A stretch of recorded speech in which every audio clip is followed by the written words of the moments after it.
Sur la table, un lot de médicaments constitué d'analgésiques, des antibiotiques et des suppléments d'acide folique. Jamais sans ces médicaments, Bissila Sophia, titulaire d'un master en santé publique, fait partie de millions de personnes atteintes de drépanocytose dans le monde.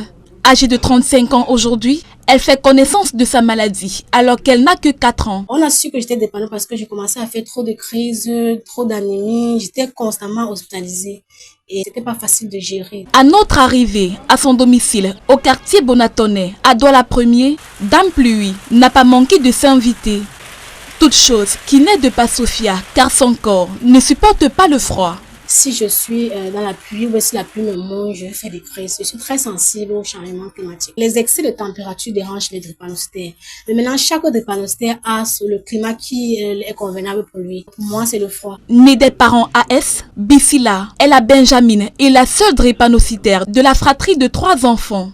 Mariée depuis 8 ans et sans enfant, elle n'est pas à l'abri de critiques. En outre, le suivi médical coûte les yeux de la tête. Elle appelle l'État à se pencher sur cette situation qui entraîne la mort des centaines de Camerounais chaque année. On m'avait déjà collé la fiche de celle qui va mourir avant la fin de l'année, donc c'était pas facile. La prise en charge hospitalière de la personne drépanocytaire est tellement coûteuse. Les drépanocytaires en moyenne peuvent faire 5 à 6 hospitalisations par an. Et une hospitalisation n'est pas moins de 150 000 parce que très souvent, on fait des transfusions sanguines. Pour trouver une poche de sang, c'est pas facile.